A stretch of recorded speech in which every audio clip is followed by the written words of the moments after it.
I don't hire for bullshit, baby.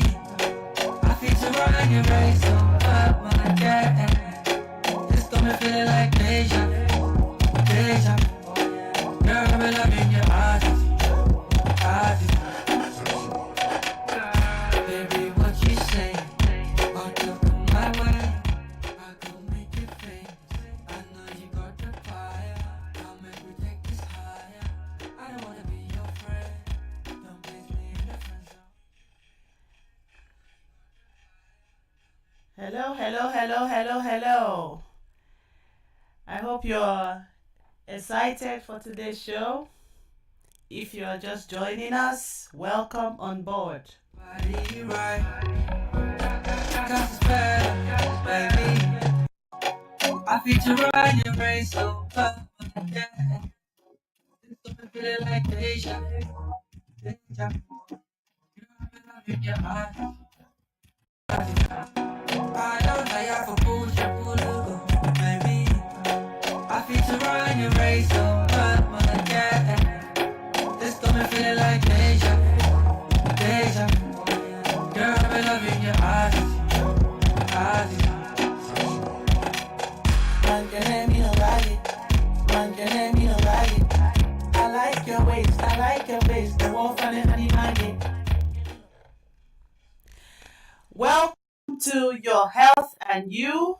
Today it's a wonderful day and we have a wonderful guest. But before we start, I am going to introduce myself.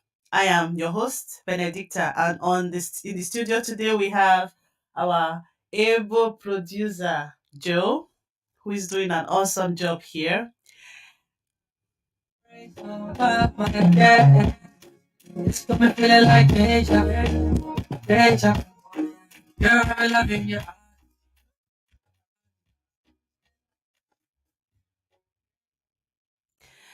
Today we are going to be talking about an aspect of the female reproductive system, the menstrual cycle. And on the studio, virtually, we have our guest, Carmen Lorenzana.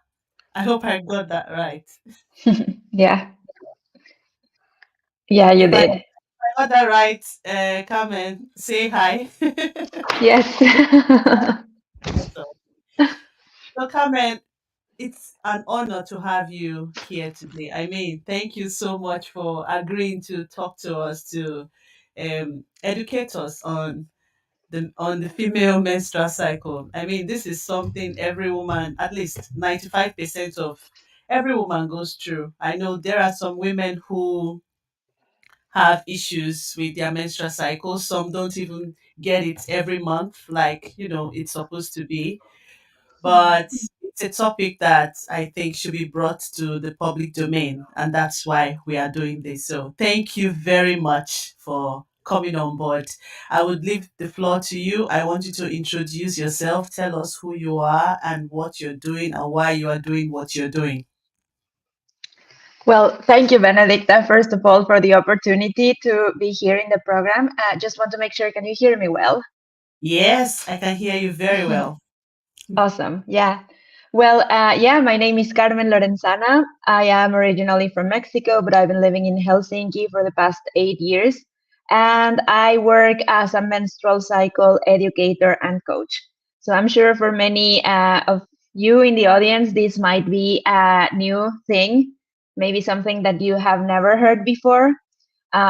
Basically, what I do is helping women and people with periods understand a little bit better what happens every month, right, with their hormones and their menstrual cycle, because many of us grew up with so many misconceptions and so many gaps in the information, right, that prevent us from having a good relationship with our cycle. So my job is just to help others understand what's going on and then give them tools so that they can improve their experience with their cycle, whatever that means for them. For some people, this is about improving period pain. For some Mhm. people, it's about actually having a better relationship with your cycle, not dreading it every month. For some people, it's even about connecting with the power of the cyclical nature. So wherever they are in their journey, I'm here to help them just improve their experience. Amazing, amazing, amazing. I mean, I have to be honest. The first time I read your bio and I read your title and it's menstrual educator, I was wondering now, why would why would what is menstrual educator? I mean, what is that? And hearing you talk about it, I think it's very educating, and I think it's very important that we have these discussions, especially in the open spaces. So I'm curious though, why did you get into this being a menstrual educator? Why did you get into it?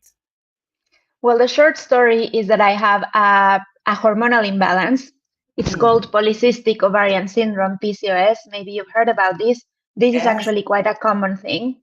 1 in 10 women or people with period experience this condition. Mm. So I was diagnosed with this when I was in my 20s, a few years ago.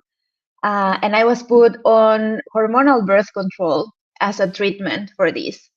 Back then, I didn't know anything about my cycle. I really used to hate my period. I was completely disconnected from this. So I really didn't ask any questions when I got this diagnosis. I just took the pill happily until a few years ago.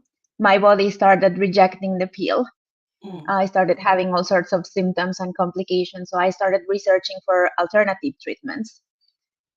And it was on this search that I learned so many things about my body, about my cycles, about my hormones that no one had ever explained to me before. Mm. And of course, because I didn't know this information, I neglected my body for so many years, right? So it was a bit shocking to learn about all these things. And at the same time, and I really don't know why, for some strange reason, I really got so interested in this, so passionate about this. I wanted to know more and more and more. And yeah, I mean, I got really involved in this.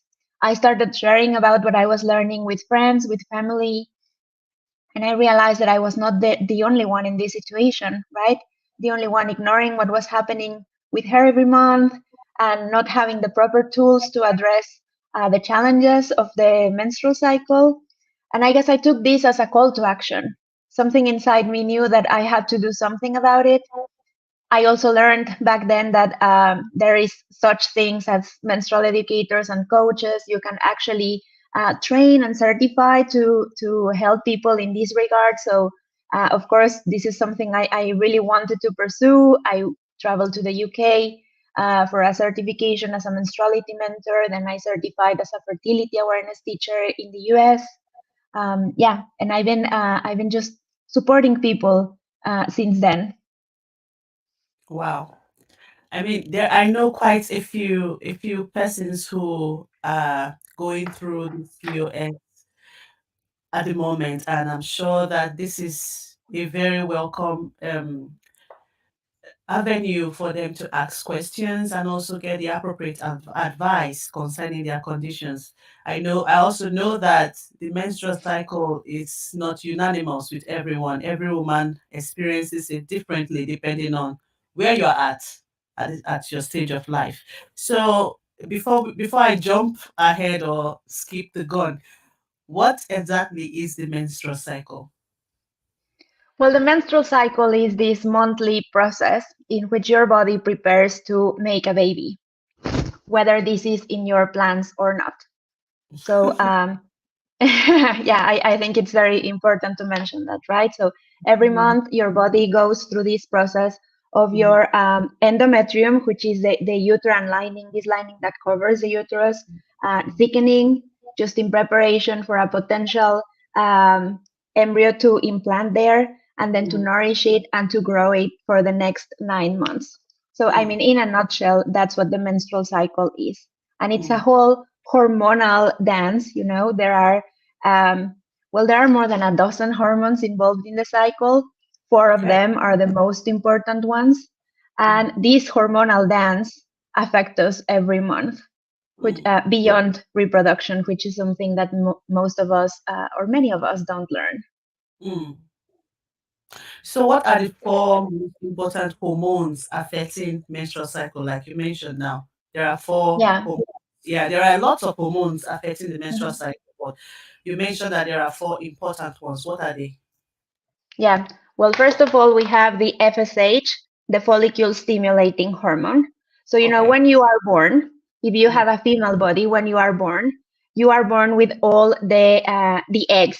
The egg is the female reproductive cell. So you are born with all the eggs that you will produce in your life already.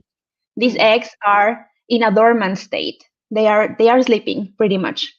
So at the Okay. beginning of the cycle, the job of the FSH hormone, the follicle stimulating hormone, is to recruit between 12 and 15 of these dormant eggs, and basically it wakes them up. It signals them, okay, it's time to Okay. wake up and start growing. So these tiny eggs start growing. And as they start growing, they start producing the second hormone present in the cycle, which is estrogen. Estrogen is an amazing hormone because it will do certain things in your uterus and in your cervix. So this is the hormone that will actually make the uterine lining, the endometrium, grow.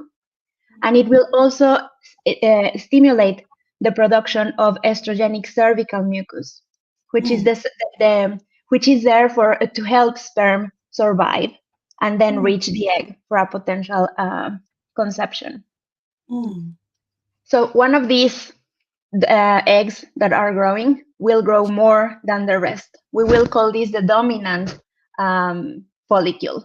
And as Mm. this follicle grows even more, it will start producing even more estrogen. Mm. When estrogen peaks, then the third hormone present in the cycle is released. This hormone is the LH hormone, the luteinizing hormone. And this Okay. hormone has two jobs. This is very interesting. The first job is to break this small bag where the dominant egg is growing. So it Mm. will break it so that the egg can be released into the fallopian tubes for a Mm. potential sperm, for a sperm to potentially fertilize it. And then the second thing is that in this space, this bag where the egg was stored, that it's now empty, the LH hormone will transform this space into a tiny gland that we will call the corpus luteum. And this corpus luteum is the one in charge of producing progesterone. Progesterone is the fourth hormone present in the cycle. So and progesterone is the dominant hormone after ovulation. Progesterone also will trigger a few things in your body. So it will stop the growth of the endometrium, but it will keep it in place. And it Mm. will also change it so that it starts producing some nourishing liquids, nourishing substances for the embryo to start growing. I mean, this is in a nutshell what these four hormones do and how they work. Wow. That sounds very, very, very interesting. So, if a woman at the age where she wants to have a child, it seems it's important for her to have an abundance of estrogen for appropriate fertility to occur. Am I correct? You actually want to have both the right amount of estrogen and the right amount of progesterone. Both Uh-huh. hormones are important Okay. and necessary. Too much estrogen, though, can be problematic. What So, what so could we only, much of sorry. what could occur if you have too much of estrogen, for example? Well, too much estrogen can cause, for example, very heavy periods and very painful periods.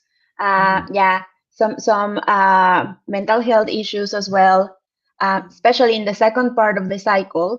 After ovulation, when progesterone is present, we always want to have a proper balance. So there is a bit of estrogen also there. Mm. Ideally, we want to have more progesterone than estrogen. But nowadays, because of the diets that we have, the hormonal disruptors that we are exposed to in the cosmetics or the cleaning products, etc., we tend to have more estrogen than progesterone in the second phase of the cycle. So that can Int- create an imbalance. So you have probably heard about PMS, premenstrual syndrome, right? Yes. So this Yeah. is caused by an imbalance between estrogen and progesterone. Interesting. So let's dive into the diet. Now that you mentioned it, let's go a little bit deeper into that. What kind of diet is favorable to a healthy menstrual cycle? Yeah, well, I have to say I'm not an expert in nutrition. Okay. That's a very important thing, right? There are, of Okay. course, a few basic things that I am able to share. I think the most important thing is to eat real natural food, because nowadays we have access to a lot of processed food, like highly processed food, which is full of hormonal disruptors and things that are not very good for our system. So the more natural that we can eat, it will always be the better. It's also very important to have a balanced diet, meaning carbs are very important for ovulation, but proteins are important as well. Good fats are important. So yeah, just make sure that whatever you have is of course balanced.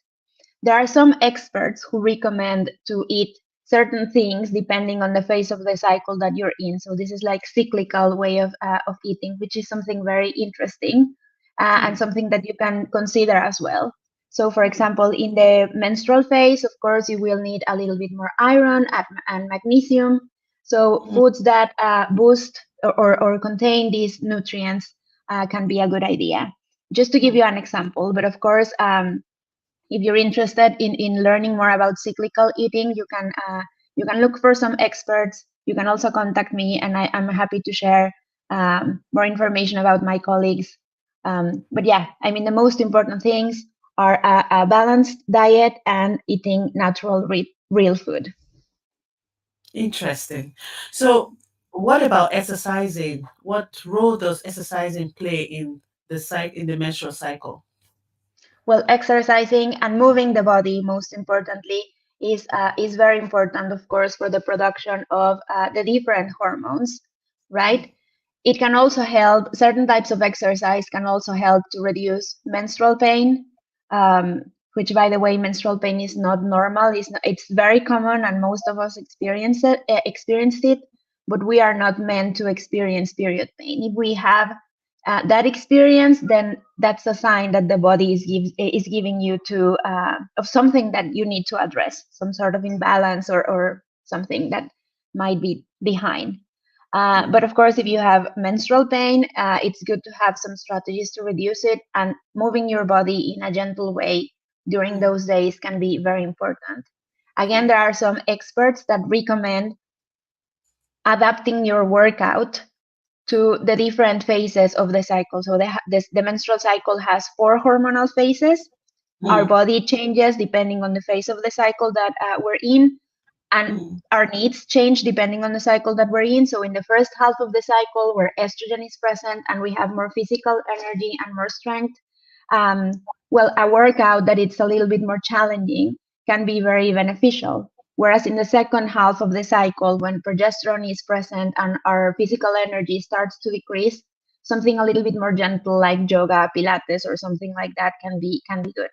Now, of course, changing your workout according to your cycle is a very personal decision, but I think mm. it's just good to know that there is this possibility so that then you can make the best choice for you. Let's talk about contraceptives. Mm. Contraceptives are among the female folk, it's very common, especially between the ages of adolescence to 30s, those or especially those who don't want to have kids yet. So, but are contraceptives really good for the female body? I guess you're talking about hormonal contraceptives, maybe, because Yes. yeah, because there are Those different types of from those that stop an individual from having kids. yeah. Yeah, Mm, exactly. Well, there are many types of contraceptives, right? mm, There are non-hormonal ones, like, for example, condoms, certain types of IUDs, mm, diaphragms, etc. And then we have hormonal contraception. So hormonal contraception can be anything like the birth control pill, the shot, the implant, certain types of IUDs, the patch, and well, basically the way this hormonal contraception works is they have synthetic hormones that, as you very well said, prevent your body from ovulating every month. And because there is no ovulation, well, there is no the possibility of getting pregnant, right? This is a topic that requires a lot of nuance.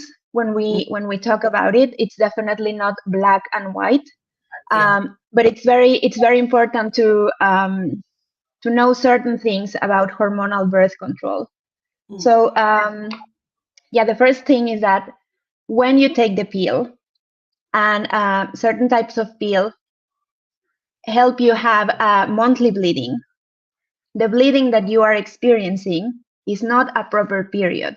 Even though Mm. it comes every 28 days, like, very, very regular Mm. on the clock, that's not a proper period because you are not ovulating, and you cannot have a proper period without ovulation. Then the second thing is that, of course, well, ovulation is a sign of health, and it's the most important event in the cycle, whether you want to have kids or not, because it's thanks to ovulation that you produce estrogen and progesterone. And these two hormones are not only important for reproductive purposes, but also for your overall health. So you Mm. need them for sugar balance, blood sugar balance, mental health, bone density, cancer prevention, Mm. among many other things. So when you use or take hormonal birth control, you are preventing your body from producing estrogen and progesterone, and that can have consequences for your overall health in the short, medium, or long term. So that's something very important to consider. However, Wow. it's also important to acknowledge that for some people, the contraceptive pill is also a lifesaver, right? For some people, Okay. stopping the period and the cycle completely can be an option, and it's the only option. And I mean, that's totally okay. In what scenarios can that happen though? Well, for example, someone who has really debilitating period pain, that cannot afford to miss work for 5 days a month, every month. Mm. Maybe while this person is looking for a better solution, stopping the cycle might be the thing to do, Mm. right? Um, I mean, again, this is very nuanced. There are many, many scenarios, and it's Mm. also a very personal choice, right? And nobody should be shamed Yeah, yeah. or judged by by the decisions they make Yeah. regarding their birth control decisions. Yeah. Yeah. Yeah, exactly. But I also want to say that it's true that when we learn about preventing pregnancy, we are not Mm. giving the whole picture, right? We are just saying that this will help us not to have babies, but we are not talked about the consequences that this Mm. can have, and the other alternatives that are Mm. maybe a little bit more friendly with our bodies. Mm. So it's always good to inform yourself, to educate yourself, and to try to find the right professionals to guide you on this path. Can you give some alternatives that are beneficial to the female reproductive system in terms of alternatives to contraceptives in terms of not having kids, for example? I know there are some persons out there who really can't afford to have children, but as on the fence about having contraceptives. So, what are the healthier alternatives to that? Well, first of all, I want to say that unfortunately, not there is no like the perfect contraceptive method, right? All of them have pros and cons, and Mm. I mean, this is something that you really need to consider, and there are so many questions that you need to ask yourself when you are making this decision. One Mm. alternative could be condoms, of course, which they also have the benefit of preventing. It's the only contraceptive that can prevent STIs, right? Mm. So and this is also something very accessible, something Mm. that you can even get for free in Finland at the health station. So that Mm. this could be one option. There is one type of IUD, the copper IUD, which is not hormonal. Now, Mm. of course, there are pros and cons for some people. Um, this is also not an option because it can be the insertion or the extraction of the IUD can be quite painful. and it can also cause some heavy bleedings or things like this. Then we have what we call fertility awareness methods, which Mm, I just want to clear this out. They are not the rhythm or the calendar method. This is very different. In the fertility awareness methods, the thing is that, well, our bodies our female bodies are only fertile for about 6 days every cycle. We are not fertile every day compared to male bodies, right? They are fertile 24/7. We are only fertile for 6 days every cycle, which I mm, mean, and this is a side note. If you think mm, about this, it doesn't make sense that it's us, the ones who have to take a pill every single day, right? If it's only 6 days that we can potentially get pregnant. mm. But well, that's another conversation. Yeah, yeah, yeah. But that's quite short what I mean. Yeah, Yeah. that's really a Now the conversation for another day. yeah. Now the amazing thing is that your body gives you very clear physical signs to let you know when you are fertile in your cycle. So these Mm, signs are, for example, your cervical mucus, the mm, change in your waking temperature, and some other things. So if you learn about these signs and you mm, start paying attention to them every single day, and then you mm, chart them following certain rules, you will be mm, able to reliably identify those 6 fertile days in your cycle. And mm. then you can make decisions according to your intentions, right? Whether you want to get pregnant or you want to Or- prevent pregnancy. You decide mm, how, if you want to prevent pregnancy, then you decide how you manage those days. Maybe you yeah. will wear a condom. Maybe you will completely abstain from sex. Exactly. So this is a Mm, very, very useful and good tool to have because you can also learn so many things about your hormonal levels through this. mm, mm. So let's talk about sleep. How Mm. effective or how what is the impact of sleep in the menstrual cycle? Well, sleep is very important. All the basic things like good food, movement, sleeping, managing your stress are very important for your hormonal health. It's Mm, also true that depending on the phase of the cycle that we're in, the mm, way our sleep patterns can be affected. So, mm, for example, in the second half of the cycle, we have progesterone, and mm, progesterone is actually our calming hormone. Compared to estrogen, which is very stimulating, progesterone is very calming. So, mm, if you have a right balance between estrogen and progesterone in the second half of the cycle, then you should have a good quality sleep. However, mm, if there's an imbalance, if you have a deficiency of progesterone or maybe an excess of or dominance of estrogen, you can have some insomnia, for example, or some sleeping problems, which is also very very interesting and something I highly recommend to track in your cycle to discover if there are any patterns. mm, But resting and sleeping, of course, is something very important, and I think it's also very important to talk about rest, not just mm, sleeping, right, but also resting because as I said already, depending on the phase of the cycle that we're in, we have different energy levels, we have different needs. It's very normal that in the menstrual phase and also in the premenstrual phase, the phase that comes before the menstrual phase, our energy levels are low. And actually, what's required from us is to slow down and to rest. Of course, we live in this very high paced world, linear world where all that's praised is doing, achieving, achieving things, and rest is actually not very valued. But mm. if we actually make some space for resting during the menstrual phase, then we will have more energy for the rest of the cycle, and how we manage our energy will be more sustainable. It seems that the female reproductive system, now the menstrual cycle, is a very fragile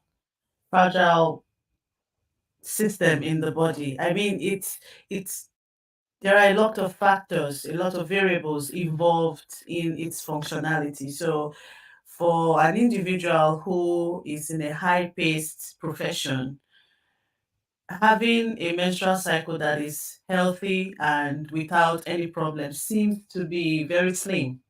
How can we achieve that goal of having a healthy four-phased menstrual cycle without and still having a balanced professional life? I mean, I'm listening to you and I'm asking that question. So what do we do exactly? How do we have this balance? How do we create it? How do we ensure that we are able to have a stable professional life, but at the same time a healthier reproductive system? Because the menstrual cycle is a very important aspect of the female reproductive system. And not only the female reproductive system, but the overall health. The overall So health, yes, yeah, yes. yeah, exactly. So I think this is a very good question. I would start maybe just by acknowledging that even though it seems like that, and I felt like this so many times, the menstrual cycle is not the problem. The problem is the world that we live in that doesn't acknowledge cyclical bodies, right?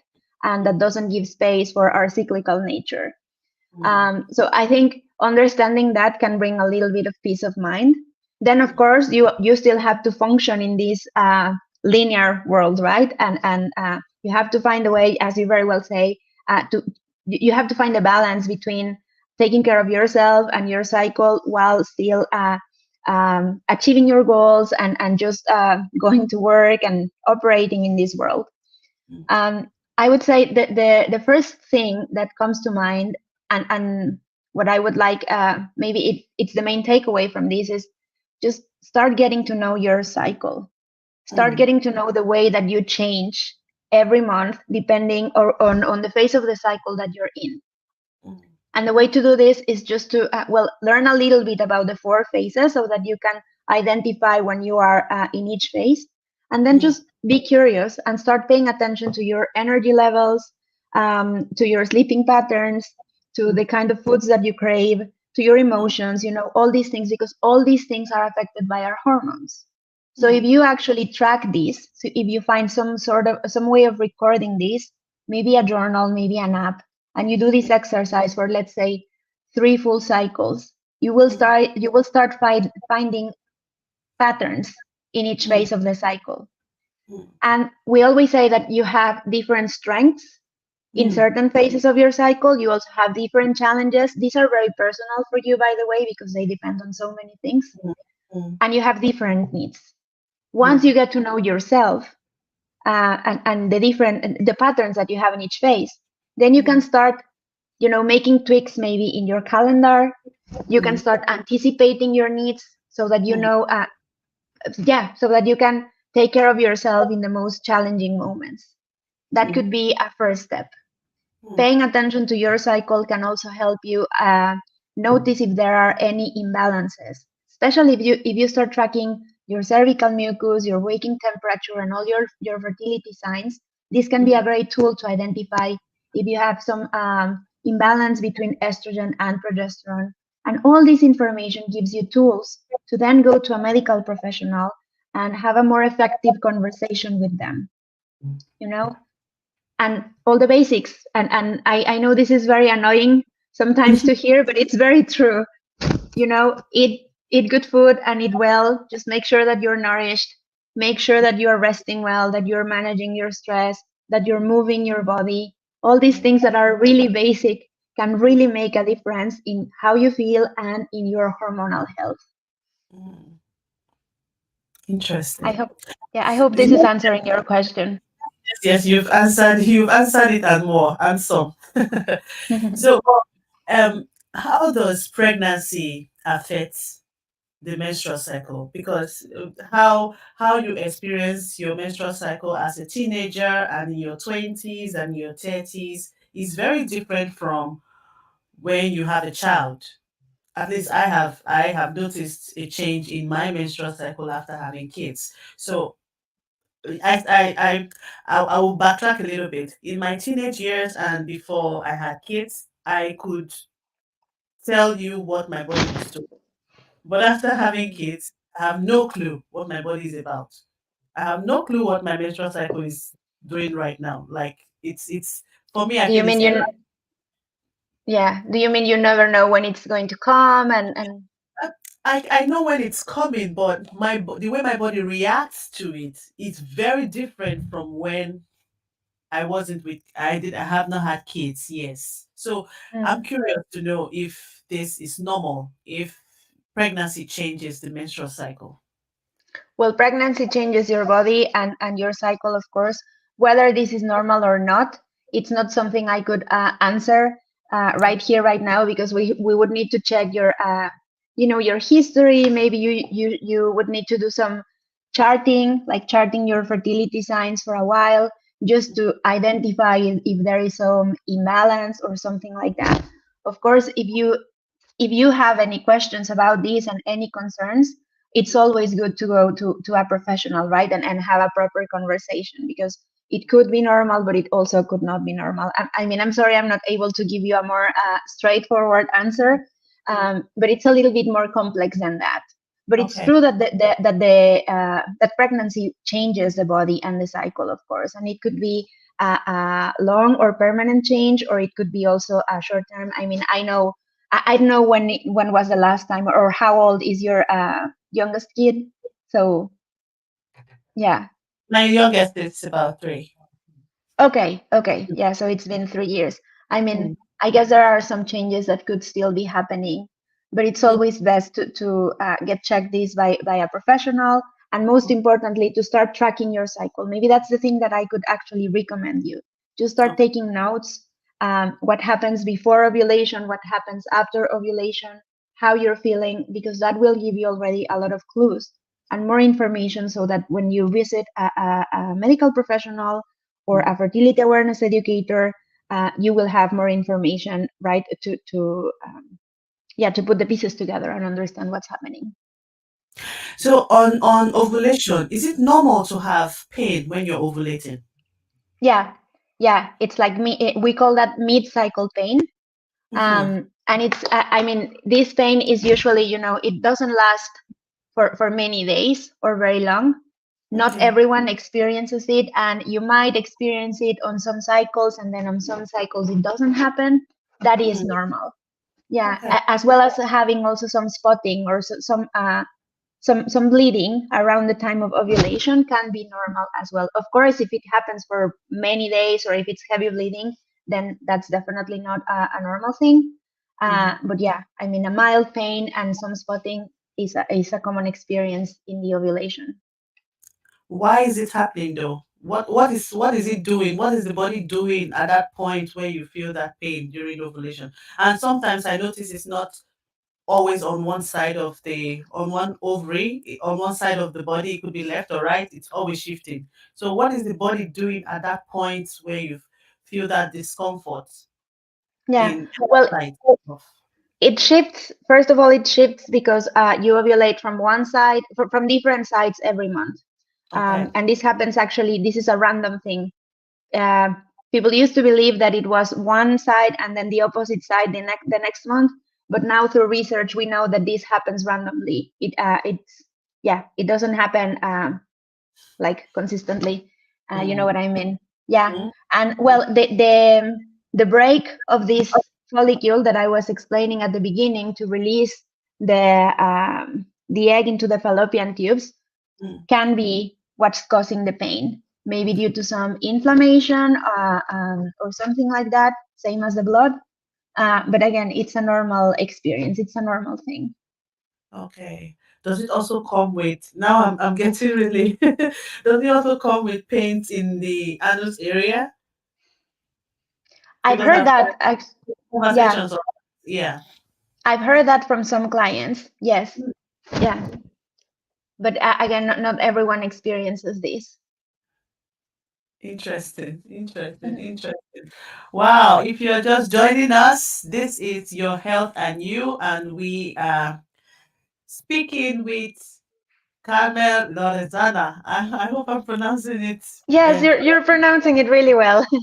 correct. Thank you very much. She has been telling us quite a lot about the menstrual cycle, and I know I've learned a lot. I hope our guests, our viewers have learned a lot as well. If you have questions, please use the chat box and send us our questions. Carmen will be available to answer your questions. And if you want to send her messages, Carmen, where can you be found? Sorry, my English Mm. today is slipping. It's same as mine, don't worry. Yeah. Well, the best. the best way to contact me is through my website. My website is carmenlorenzana.com. So it's my name as my last name and then .com. There you can also find all the links to my social media. I'm quite active on Instagram, a little bit on Facebook, a little bit on LinkedIn, but you can also read more about my work, the different offerings that I have at the moment. Mm. Awesome, awesome. So just to recap of what we've discussed so far, Carmen has told us that our menstrual cycles occurs in 4 phases, and um, it's all affected by the different levels of our hormonal system, and it is important for us to pay attention to what our body is doing at different times of the month, and also, if possible, rather recommended, chart the menstrual cycle, because the healthy menstrual cycle affects your productivity, affects your mental health, affects your overall well-being. So it is an important aspect of the female body, and it's something that we should be very conscious about, not just when you want to get married, because I know some people only care about their menstrual cycle when they are ready to have kids, but Yeah. it should be something that I think should be taught even in depth in schools, because girls, teenagers need to know how their body functions and what their body is doing, not just about sexual education as in sex, but what is the body doing? What's the biology? What is the body doing in there? What happens when the body produces eggs and is fertilized or unfertilized, and what should be eaten at different times of the month. So I think I have learned a lot. I hope that everyone listening has also learned a lot. And if you want to find Carmen, you can find her at her website. She has already given it to you. I think that will be provided in the recorded version, in the recorded version of this interview. At the end of this interview, you will have a post recording of it on JC Radio Facebook. You will also find it on the YouTube channel as well, so you can always go back to it and listen, educate yourself. It's very important to be familiar, be friends with the menstrual cycle if you're a female. For the male, I think we have to do something about the male as well. We need to talk about their system, because I think men don't get enough education about how their body works as well. I think we focus a lot about female reproductive system in the society. Sometimes we also neglect the men. I think the men also should be taught, should know how their body functions and what happens when they get together with a female and they produce a child. What happens? It's not just that instance, but what happens before then, and how they can make their body as healthy as possible, so they can, if they are ready to have kids, it's easier when they understand how their body functions. So, Carmen, if you have some last words for us, I have learned a lot today. I wish we could go on and on, but I know your schedule is very tight. So, if you have some last words for us, please. Yeah, I think the last thing I would say is just give your cycle a chance. Mm, I know in this society that we live in, it's very difficult sometimes to have a good relationship with your cycle. Maybe mm, it's not even about having a good relationship, maybe it's about just having a neutral relationship with it, but just mm, give it a chance. See it as the amazing feedback system that it is. Every imbalance, every pain, every difficult experience is something that your body is telling you about mm, your overall health so that you can take action, so that you can do something about it. So if we reframe our experience like this, I think it's way much easier to navigate the cycle and, of course, gain the tools to improve our experience with it. So just approach it with curiosity, try to mm. educate yourself as much as you can, and give it a chance. Awesome, awesome. And Carmen hosts regularly workshops, right? You could tell us a little bit about that. Yeah, absolutely. I organize in-person workshops in Helsinki and also Mm, some online workshops. mm, It's just very nice, to gather a group of women or cyclical beings coming together because we don't have many opportunities to talk about our experience with our cycles. So in these workshops are an opportunity to connect. We also talk about the 4 phases of the menstrual cycle. So we learn about each phase in detail, what happens hormonally, the Mm, different changes that we can expect or experience in our mood, productivity, energy, etc. And then we learn some strategies to navigate these changes and to make the most of it. So it's really an amazing opportunity. My favorite part about workshops is always the collective wisdom of the group, because I mm. feel that we all have something to share, we all have something that we can contribute with. So it's amazing to witness these things every time. Wow, thank you so much, Carmen. This has been very educating. I am very, very, very happy that we could put this together. Thank you very much. Thank you, Benedicta, for this opportunity. I'm very glad that we connected. Thank you. Yeah, thank you. So that is it for us today on your health and you. I hope that you've learned a lot. I have learned a lot. If you have questions, please, you could always send them to us and we will give you the answers that you need concerning this very topic. See you next time. Bye, Carmen. Thank you very much. Bye. Thank you very much.